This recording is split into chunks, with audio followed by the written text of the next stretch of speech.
Hey there, lady. My name is Molly Conley, and I'm devoted to helping women reinvent their love lives, whether that's after divorce, dating on and off the apps, or in their committed relationship. Why? Because I've been there. I'm a former college athlete who filed for divorce 3 years into marriage, swam in the online dating pool into my late 30s, and now I am married to the man of my spreadsheet dreams who I met 4 months before the world shut down.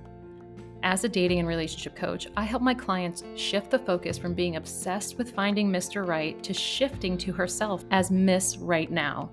We build a foundation filled with clarity, connection, and confidence, knowing she is worth waiting for. Each week on the podcast, I'll bring you love life insights and savvy guests, where you will receive the courage to release programmed limiting beliefs. Discover patterns and behaviors restricting you from finding and attracting quality men, and ways to choose yourself first so you can build a foundation for a healthy relationship with yourself and a partner.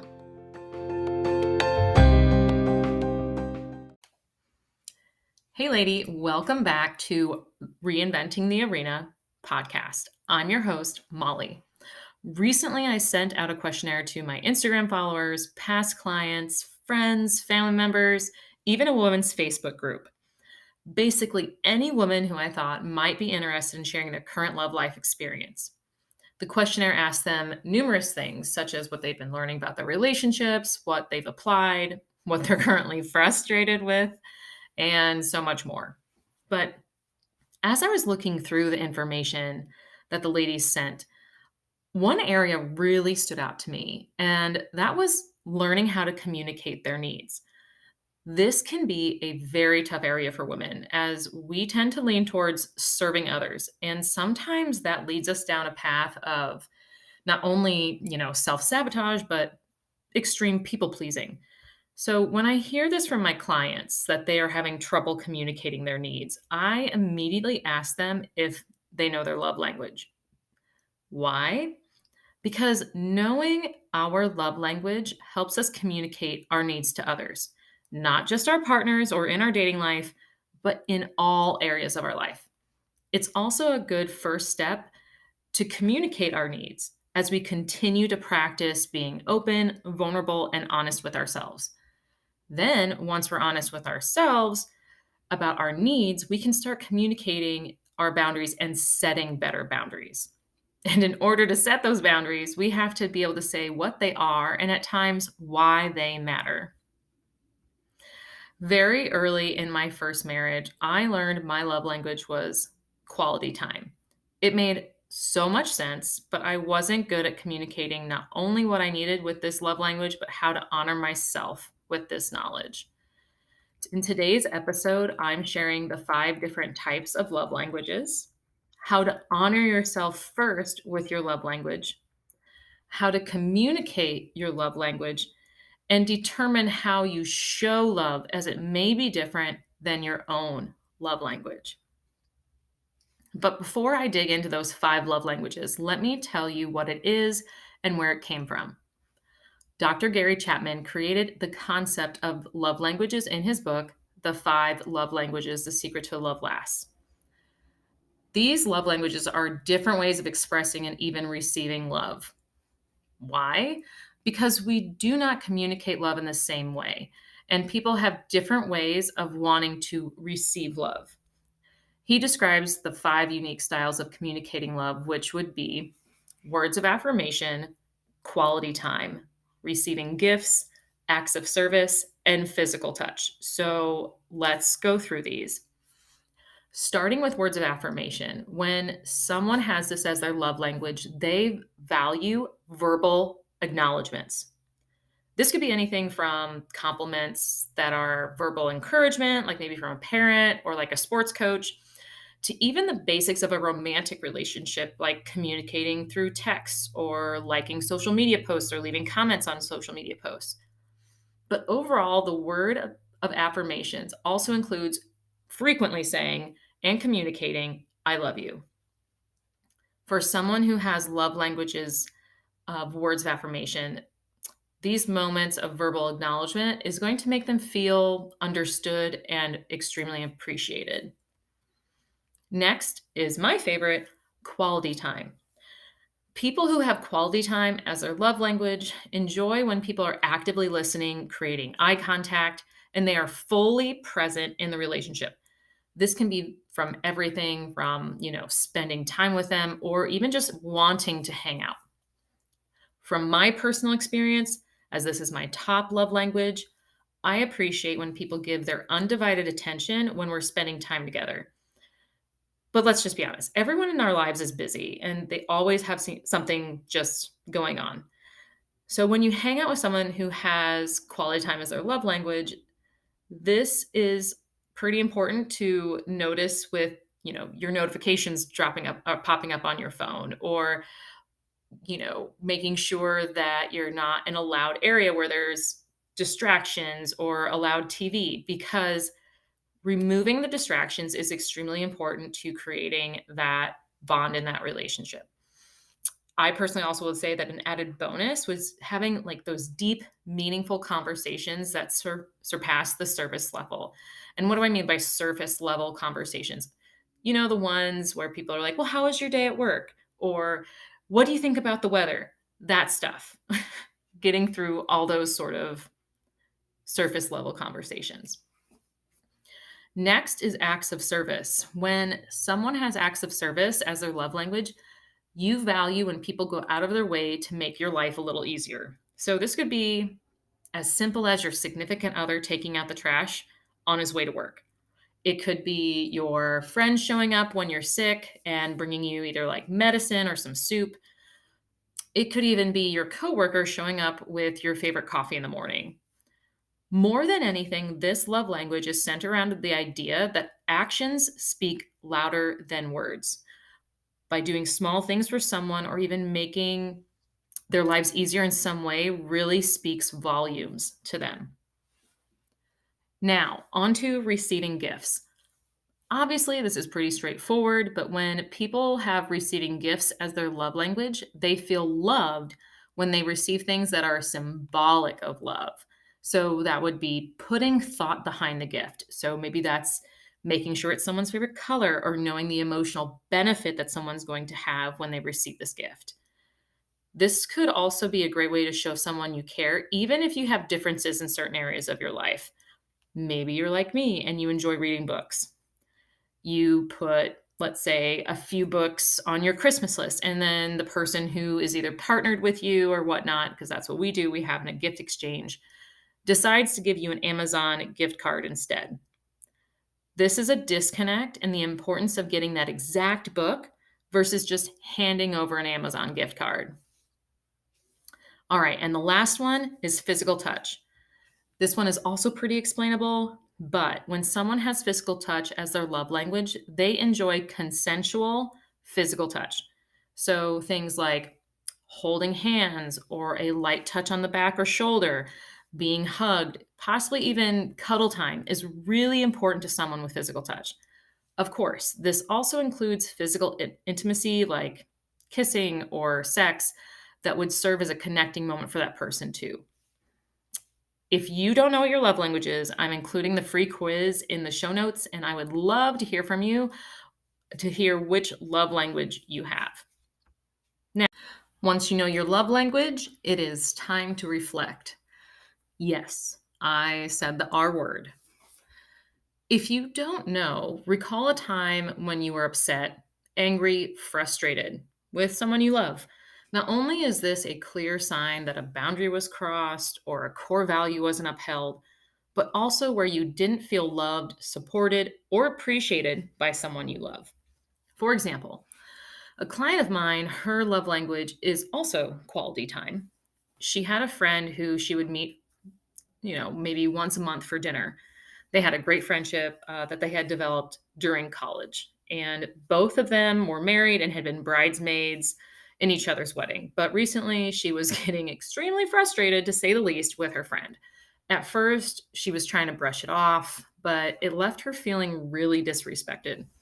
So, what did her friend do or say that made her feel this way, especially in regards to her love language? Well, first, the friend was showing up late at, maybe 5 minutes. But Over time, she was showing up to maybe even 20 minutes late. Next, the friend constantly checked her phone or Apple Watch. This was because she would either have like social media notifications popping up, she'd have a phone call from her husband or her kids, and literally drove my client crazy. And lastly, the conversation just started going to the surface level. And what do I mean by that? Those ones where it's like, I already mentioned the ones that are like, how was work? Or what do you think of the weather? What are you doing for the holidays? If your love language is quality time, you're going to notice when someone is late, not paying attention, or treating you like someone you met at a networking event. But what about the others? If your love language is acts of service, you may notice that when you ask for help, no one offers, or if they do, they don't take action.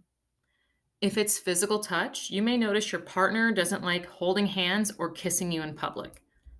If it's words of affirmation, you may notice people giving you a surface level compliment partnered with body language that doesn't match. If it's receiving gifts, you're going to notice because a person didn't put that much thought or effort into it. Maybe it's not even wrapped. Or let's say you're vegan and you receive a gift to Omaha Steaks for Christmas. Once you know how these are showing up in your life in a negative way, think of the positive ones and write them down.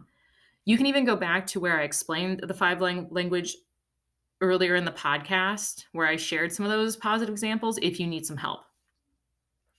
It's great that if you know your love language now, but how do you honor yourself once you know your love language? And why is it important?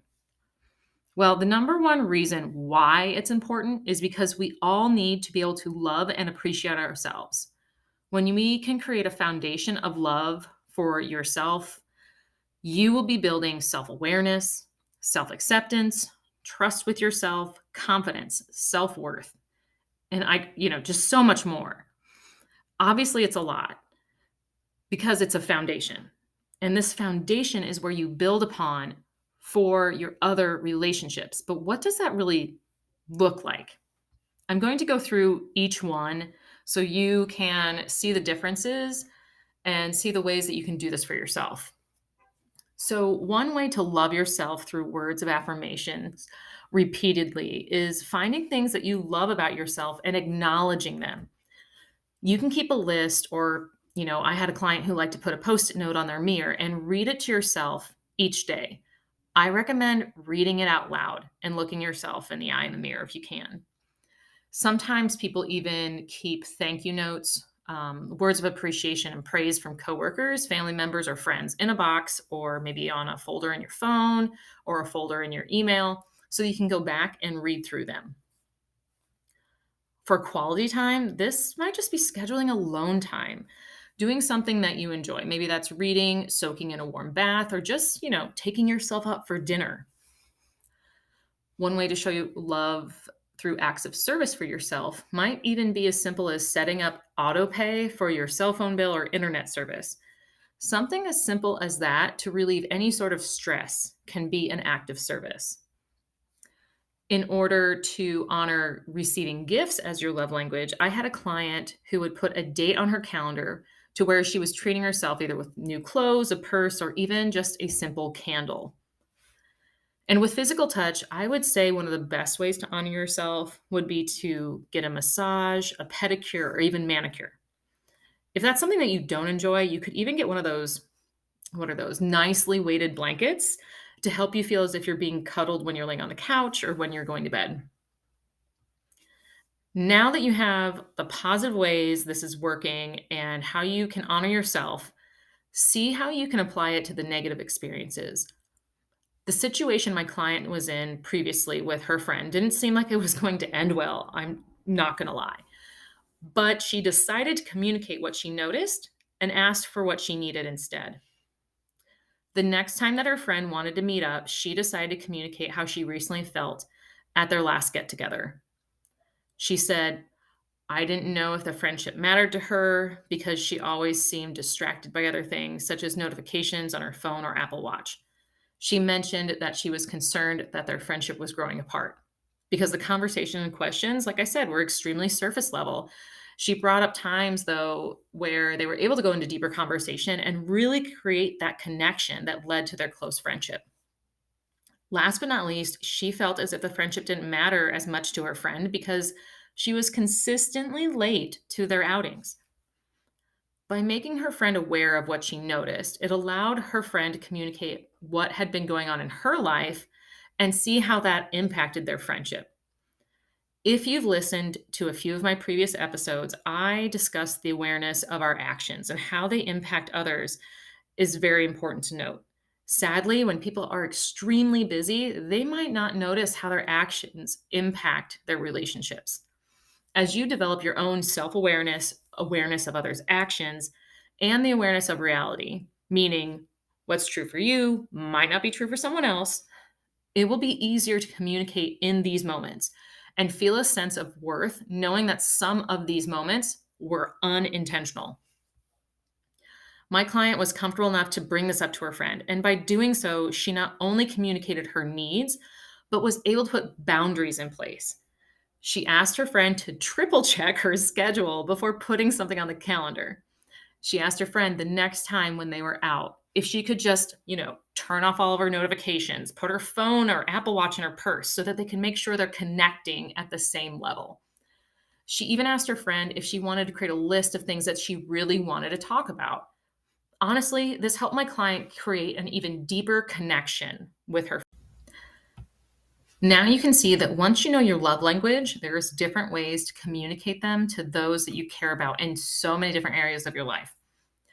What's also really important to note is that just because my client's love language was quality time, that doesn't mean her friend's love language was quality time. On a personal note, my love language, as I already have mentioned, is quality time. And Brad's, my husband, is physical touch. He's never bothered to take the test. Even when I've asked him, he's never bothered. But the reason why I've been able to figure it out is that physical touch for him was noted even on our first date. I asked him what he had coming up, and it was going to be his birthday. And I asked him what he usually had planned. He loved to treat himself to a massage. Like, I don't know very many men who love to go and get their own massage. I know men that like to go with their wives or their couple as a couple to get, the couple massage on like Valentine's Day or anniversary. But that was my first clue that maybe physical touch was his love language. Then my second clue has come up over the last, I don't know, 2 or 3 years, is that he always wants to sit next to me if it's possible when we're going out for dinner. In the past, this would drive me crazy because with quality time, I want to be able to look across the table and see his face, have eye to eye connection when we're having a conversation. Even though I never communicated that with him, I was able to acknowledge to myself that I could still have the quality time and honor his physical touch love language. I do this by sitting next to him still, but turning to him when we have a conversation. I can also put my hand on his knee or hold hands when we're out at dinner before the food arrives. All of those very simplistic gestures help him and I bond together by speaking similar love languages. Because when we're going out to dinner and we're doing something together, I'm taking that as quality time. And as long as he's not on his phone, which he knows that drives me crazy, it really does make me feel loved. I specifically wanted to use our relationship, as an example, because most people think that when a man has physical touch as their love language, that it's all about sex, and it's not. We have a few other ways that we show love, a physical touch, and that one comes up is cuddling. One thing that we have started to do is that when we go to bed, we hop in like 15 minutes earlier than we normally fall asleep, and we snuggle and talk a little bit about our day. Sometimes, like Brad will fall asleep earlier than me, so it's super easy for me to just kind of enjoy the cuddling moment. And if I fall asleep, it's like one of us somehow will wake up the other one and we'll just, turn off the lights, set the alarm, and head to bed. Before he leaves for work, I make sure I go and give him a hug, a kiss goodbye, and say that I love you to him. Then when he gets home, it's one of the first things that we do together after he's, put his coat away or work stuff, maybe even his like lunch items, whatever else he brings home. Then we hug and kiss and do the same sort of pattern, asking how he's doing, and he asks me how I'm doing. So those little moments add up so much over time. One of the ways that Brad shows quality time for me is giving me space to show myself quality time. So I very much enjoy solitude. I might have mentioned this in the past, and I enjoy reading. So when I can go and read in my office or have giving the space to like schedule a spa day at home, which I'm actually doing in the near future. It can really amplify the love that I not only can give to myself, but amplifies the love that I have for him. Why? Because he's honoring my love language and my desire for solitude by allowing me to have quality time with myself. But what if I told you that physical touch isn't the love language I show the most? Once you learn your love language and dive into the others, you'll start seeing how you communicate the five love languages. Most women are going to think that acts of service is going to be the way that they show love. But let's push past that idea. Why? Because typically women are conditioned to be of service. The way that I show love is a combination of quality time and giving gifts. I love the challenge of finding the best gifts for my friends or for the person that I'm matched with for my family Christmas present exchange. Then, plus, whatever can make me look like the coolest aunt in the world, I'm going to go for it. I'm going to try my hardest to find something that is unique as possible to that person. But if that person doesn't love or need or maybe even want gifts, my next way of showing I care is through acts of service. Out of all of the five love languages, words of affirmation and physical touch are the ones that I show the least. Words of affirmation might be a surprise to some of my clients because, I really love supporting them, motivating them, and celebrating their accomplishments. Oh, and in order to figure out which love language you show the most, think of a time that you were so excited to see a family member or a best friend that you hadn't seen in a very long time. What did you do to prepare for that? Did you write them a letter or give them a card full of, words of affirmation? Did you schedule quality time where you could sit down and have deep conversations that you haven't had the chance to do in person? Did you run up to them and give them a hug that lingered for, 5 seconds or more? Did you offer to carry their bags when they had just, gotten off the plane or help them unload things from their car? Did you surprise them with a meal from their favorite restaurant or possibly a gift? Maybe that's like a welcoming home gift or a first time home gift that they bought a house. When you take the time to reflect on the ways that you love to show people that you appreciate them, you will start to realize how you speak to other people with your love language without even knowing what theirs is. As you continue to develop your awareness and your acknowledge around love languages, not only will you be able to communicate your needs of the love language, but you will be able to pick up on what everyone else's is that's close to you and be able to communicate and share your needs with them in ways that is in response to their love language. Now, like I said before, if you don't know what your love language is, go and take the quiz. The link is in the show notes. Second, go through the steps that I mentioned for reflecting all those areas. And what you're not going to have to do with this episode is like the reflection question part, because there's a lot to this episode. But there's so much that you can do in order to communicate your needs through your love language. If you have a partner, figure out what their love language is, either by asking to take the quiz, that's obviously the easiest route, or trying to look at the ways that they feel loved or enjoy feeling loved. Last but not least, if you enjoy this episode and you want to send me a message of what your love language is, or if you have any questions and would like me to elaborate on, on another podcast episode, please send me a message on Instagram at Reinventing the Arena. If you also enjoyed this episode, or maybe even a few others, I would love it if you would leave me a review. And if you were overjoyed by all the episodes you have listened to so far, please share my podcast with a friend because I would love to help make a difference in another woman's life as well. Okay, lady, go out there and tell yourself how beautiful you are. Schedule time to do things just for yourself. Get a massage, pedicure, or manicure. Order yourself dinner to make it easier for you. And don't forget to treat yourself to the little things, even if it's just a delicious latte from your favorite coffee shop. And when you do all of that, you have just shown yourself love through the 5 different love languages. I'll chat with you next week.